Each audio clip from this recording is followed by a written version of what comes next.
the Big Ten and the SEC bullying the NCAA. While this might be bad news for college football purity fans, this could actually be really good news for Illini fans.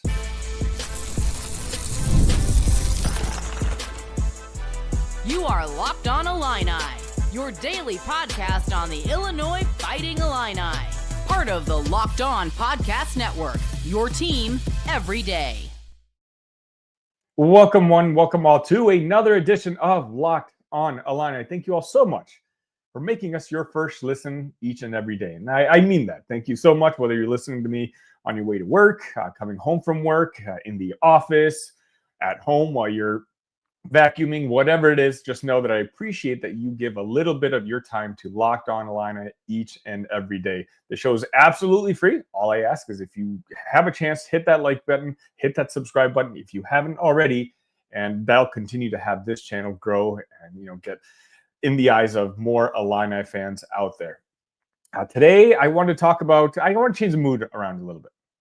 A lot of the conversation lately, understandably, has been around the frustrations of the basketball program. And so I feel like the football program, which continues to be on an upwards trajectory, we could take a break and talk about that, because there is some news that's going on in the college football world that I feel like pertains to Illini fans and something that we should kind of pay attention to. And over this past week, the commissioners of the Big Ten and SEC met together privately, and before that, they essentially meet with the rest of the commissioners and the NCAA and all that fun stuff in deciding what the college football playoff is going to look like moving forward. Now, obviously, this was the first year that they did the 12 teams, and now there's already discussions that they're going to 16. Oh, wait, no. For some reason, they're going to 14 first, even though we all know eventually it's going to end up at 16, and logically, 16 just makes sense all around. No. The NCAA, college football, for whatever reason, looks like it's going to jump to 14 teams first. When it's going to happen, I'm not quite sure. But some of the other tidbits coming out from those meetings is that the Big Ten and the SEC might demand, and I mean the word demand, because essentially those two conferences are going to control everything moving forward in these sort of negotiations. Those two conferences are going to demand that 4 teams from each conference are going to be guaranteed a spot in that college football playoff bracket. Now, as a college football fan, I don't know if I like that. If I take my Illini hoodie off, my Illini baseball cap off, and I just look at it from the perspective of a sport that I just truly enjoy, I guess that's a failed activity, because the sport is nothing like the sport I grew up to enjoy, right? Like we're talking about 12-team playoffs at this point. So, of course, this is nothing like what I was watching as a teenager or younger. But for the sake of this exercise, the idea that a Big Ten team, let's just say a certain year the Big Ten conference is off. You know what? Let's not even pick on the Big Ten. Let's pick on the SEC. Why talk bad about the Big Ten on an Illinois channel? Let's say the SEC has an off year and the 4th best team has 4 losses, whereas you have teams from the other conferences who have maybe 1 loss or even 2 losses. But in that 2-loss season, they had some very impressive wins, and all their analytic rankings are very high up, and it looks like they deserve to be in the playoff, but they get knocked out, or they're not in because of one of these spots guaranteed to these 9 and 4 teams from one of the big conferences. Is that really fair in the whole landscape of things? No. I feel like the way the current situation and setup is, especially if we move to 14, even without us having to confirm it, more often than not, there's going to be 4 Big Ten teams and 4 SEC teams. The only time it's not is when probably one of them doesn't deserve it. When one conference doesn't produce 4 teams worthy of going to the college football playoff. Even then, it would cause some pushback, and there's going to be people disagreeing and yelling and screaming at your TVs, but at least it leaves you the door open for that to happen. With the way it's trending right now, it looks like that's not. And 8 of the 14 teams, again, why 14? I have no idea, are going to be from one of the Power 2 conferences. So not great news. if you're a fan of college football and just, again, I close my eyes and air quotes, the purity of this game. But what it is good for is if you're a fan of the program like the Fighting Illini, if you're a fan of the program like the South Carolina Gamecocks, those middle to top tier teams in the conference where you're not guaranteed, you're obviously not the elite. Illinois, spoiler note, is not Ohio State. It's not Michigan. It's not Oregon.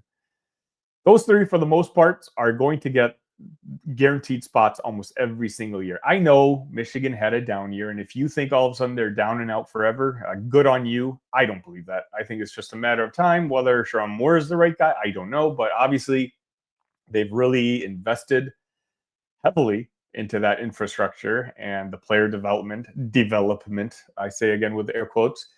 And I think it's just a matter of time before they return to being one of the top programs in the Big Ten. But what that does is with 4 guaranteed spots, it does open up the opportunity for a program like Illinois, like a Wisconsin, like an Iowa, to go ahead and sneak in to that last spot, that 4th spot each and every year, because that's going to be made available. In a lot of years, why didn't Illinois make it this year, right? Because Indiana got that other spot. They with just 1 loss. If there was another team added, it very well could have been Illinois. And now with us getting 4 spots guaranteed, with the way Bret Bielema continues to build this Illinois football program, I would be shocked. And I'm not trying to jinx anything, but I would be shocked if this isn't a program that will continue to win 7, 8, 9, maybe even 10 games almost on a yearly basis while he's around. He's already proven it with the talent level that he inherited. And as we've been watching this recruiting season, as of this recording, by the way, 2026, Illinois has the 6th best recruiting class in the country. It's not going to stay there, but still, as of now, February 20th, Illinois has the 6th ranked recruiting class in the country. As Bret's able to evolve the program and bring in more playmakers, bring in more high-end talent, the likelihood of us winning 9 and 10 games becomes bigger. I trust Bret. I trust the coaching staff, the development staff that we already have, because I've seen what they do with the 3 stars. Once you start sprinkling in a couple more 4 stars here and there, I just think, and I continue to believe, that the ceiling just continues to rise. Now, that comes with conditions. USC is not going to be down forever. The before mentioned Michigan is not going to be down forever. A lot of these schools that Illinois finished ahead of in the Big Ten Conference this past year may not happen moving forward.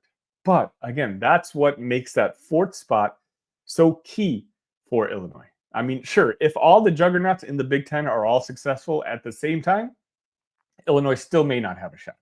Maybe. In college football, more than any other sports, it's all about brand value, brand name, politics, all that fun stuff. But if USC continues to struggle against Lincoln Riley, if Michigan still takes a year or 2 to try to figure out who their real head coach is, well, then Illinois, I think right now, is in a prime spot to get one of those last positions. And with those last positions comes more prestige.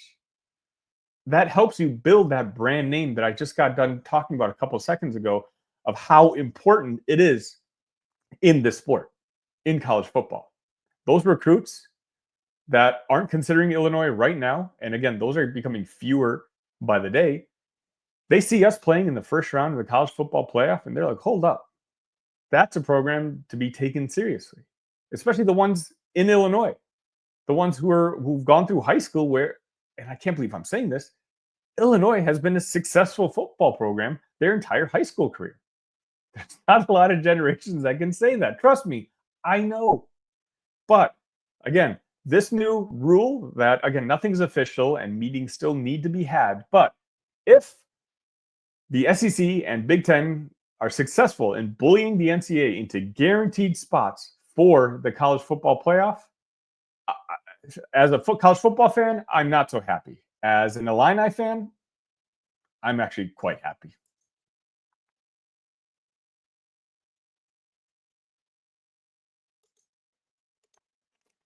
Attention, Locked On Illini fans. The future of college sports is here, and it's transparent. Before the Roy app, NIL negotiations often happened under the table, and fans didn't have a clear way to directly support the athletes they love.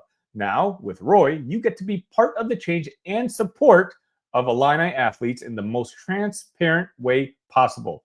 Roy, the NIL app, allows you to choose the player you want to support. Decide how much you want to contribute, and you get to receive exclusive content from the athletes you back. The best part, if your player transfers, you get your money back. It's a risk-free way to show your support. The Roy app is giving fans control. No more uncertainty. Now you can provide transparent, impactful support and help shape the team and the future of college sports with your contributions. Download the Roy app now from the App Store and start backing Illinois athletes the way they deserve, with transparency, trust, and real impact. This is the future of college sports.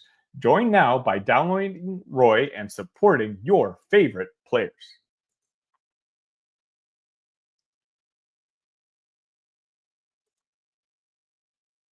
Welcome back to Locked On Illini. If you haven't already, make sure you're in our Discord and you'll catch breaking news before I can announce it here. In fact, if you were in the Discord, you knew about Tommy Avicic not playing against Wisconsin about 2.5 hours before it was even announced. I can't always announce breaking news here on the show or on my social media programs just because I need to be careful with what kind of information I get out there. But in the Discord, it's a close-knit community of Illini fans all across the country. We're almost at 100 members now. And again, we're talking all day, every day. If you're interested in that sort of thing, please join our Locked On Illini Discord. Now, stop me if you've heard this before. Illinois is interested in a European big man. That's right. Arman Jovic, who I reference constantly on the show because I think he's the best international prospect Twitter account out there, at PDT Scouting. Please follow him. If you're interested at all in what's going on in the international basketball world, he is the go-to guy. Well, he announced that 7 foot, and here we go again. I've told my everydayers in here, I'm horrible with names. Aleksa Dmitrovic is going to officially visit Michigan, Creighton, and Illinois. According to Arman's tweet, he's put together a very impressive performance at the under-18s this summer. He averaged 10.5 points, 7.3 rebounds, 2.1 assists. He has impressive playmaking skills. Post-game, has the ability to shoot at times and knows how to play his role effectively. He is going to need some more development moving forward, but has a nice baseline of natural feel and fluidity.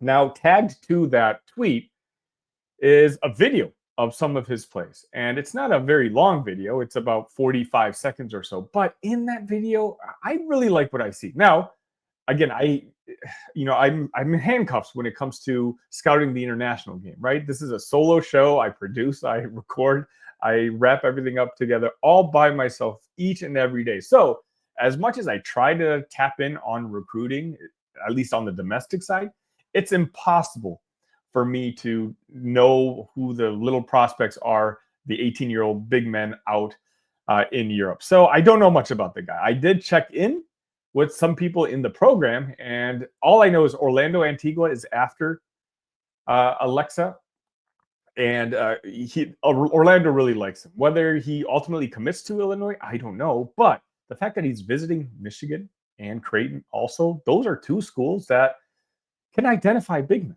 You know, you have Kalkbrenner at Creighton. Michigan themselves have Wolf and Golden.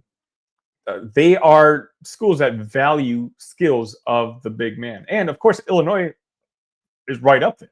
I mean, you have arguably one of the best big men developers as one of your assistant coaches in the entire country, a guy you paid over $1 million to come back to Champaign to, show his skill set out and to continue to develop these type of guys. Aleksa has really nice skills. And again, I sound like a broken record, but I don't think that's by mistake. He does have skills that kind of remind me of Avicic. It really does. Now, I said the same thing about Luis Suigo. Again, I hope I didn't botch that name as well.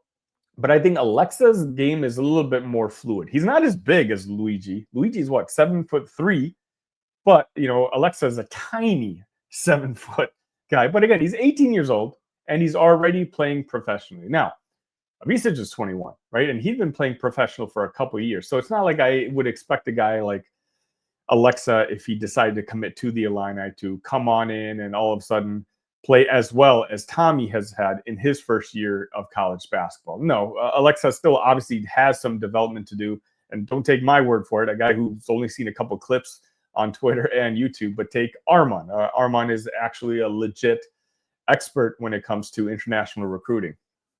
But as long as we continue this pipeline, as long as we continue to be one of the brand names, and again, I'm going to devote a full segment to this in the future. Guys, Illinois continues to be one of the go-to most loved spots by agents out in Europe. And that's because of what Brad Underwood, Jeff Alexander, and now Orlando Antigua continue to do. They are very aggressive with that market. Of course, the names Kasparis and Tommy Avicic jump out at us. I know, technically we might be a little upset with them right now for some of their play recently, but overall, I don't think anybody in here, or I guess I hope not. I know there's some pretty crazy fans out there who are going to say they regret having talents like Kasparis Jakushonis or Tomislav Avicic in an Illinois uniform. And us giving them a successful path to eventually the NBA, which Kasparis is well onto, and despite some of you disagreeing, he's still going to be a top 10, if maybe a lottery pick this upcoming June. And Tommy Avicic, same thing. I think he's coming back for one more year, but I think I wouldn't be shocked if he has a second round grade talent, and maybe next year he decides to make the leap.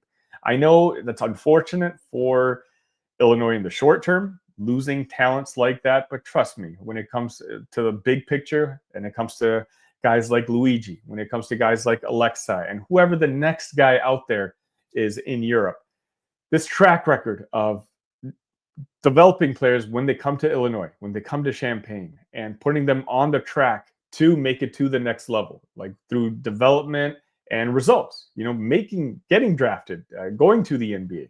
I think that's just a good and healthy sign for this program. And, I don't know what the timeline on Arman is going to be. It's something I still have to look into and dig into. I don't even know if he's locked in a date yet, but once he does, you'll hear right here on Locked On Illini. So again, make sure you're subscribed to the channel, and you'll be the first to know breaking news as I get it.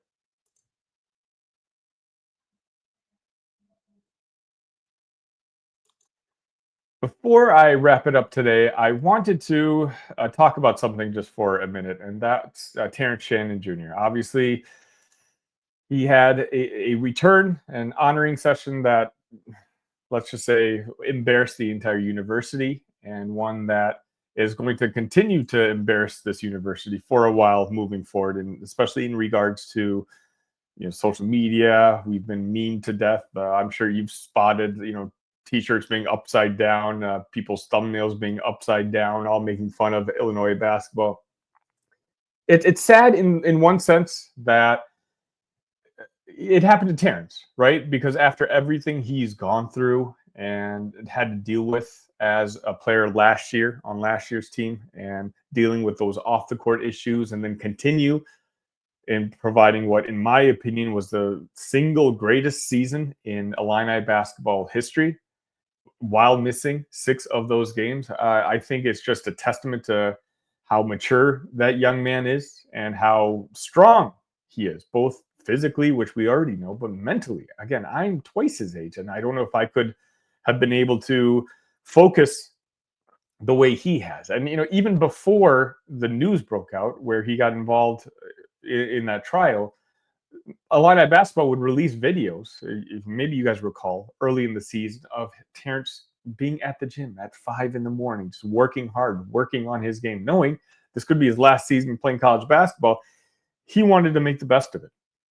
And while he may not have been the most talented player in the world, he was not going to, and he didn't let anybody in the college basketball world outwork him. And you saw that with his early morning workouts. It means something, especially when it comes from your leader, your best player. It kind of gives all the other role players and the people standing in line no excuses. And then to have this happen to Terrence, I don't think there was any malicious intent by it. I certainly hope not. I hope this was just a genuine accident. But, the way Terrence Shannon Jr. handled it at the time, he just kind of chuckled, laughed on the basketball court. And, they continued raising the banners and they fixed it and they took a picture afterwards. But about a day ago, Terrence released a new t-shirt. And this is just a glimpse of the type of man Terrence Shannon Jr. has become. And one who I'll always be proud is an Illini alum. And essentially, it's a t-shirt where on the front, it's just a picture of his banner upside down. And on the back of the shirt, it says, "When life has you upside down, turn it around." Signed, TSJ. And it's not like he's going to get rich off this shirt. They're selling the shirt at Game Day Spirit, but he's not making a single penny off of this shirt. He's donating all of it, every single dollar. And again, this is the type of act that shows you just how awesome he was. And I hope that a lot of us got to appreciate it, that what was such an up and down year for him last year. Even coming out of it, he had a smile on his face. And then the year after, he comes back to Champaign to get honored. And for a moment, once again, things just don't go his way. And all of a sudden, you heard the gasp in the crowd. You heard everyone else panic except for Terrence. Terrence had a smile on his face. He let bygones be bygones.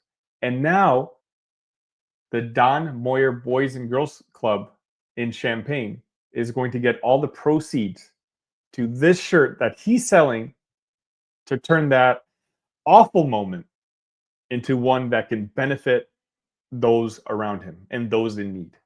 And that's why Terrence Shannon Jr. was honored that night. That's the type of player that we want to continue to bring to Champaign. And I know other fan bases talk about, hey, Terrence didn't win anything. Why are they honoring his jersey, retiring his jersey, whatnot? It doesn't matter. You know what? That example right here is the type of player, the type of athlete, the type of person that I do want to honor as an Illini. If Terrence Shannon Jr. won 0 games in his basketball career, I still would want to honor him because of the kid he is and for actions like this. It just so happens, though, he was one of the 2 best players in the country last year. He was he should have been an All-American, if not for other circumstances. So Illinois making an exception to honor Terrence Shannon Jr., I'm telling you, they made not just the right call, but in my opinion, the only call that they could make. Thank you for making Locked On Illini your first listen today. For your second listen, check out the Locked On College Basketball with Isaac Shad and Andy Patton. Don't wait for March. Be the most informed college basketball fan now. Find Locked On College Basketball on YouTube or wherever you listen to podcasts. Until next time, ILL. Love you guys.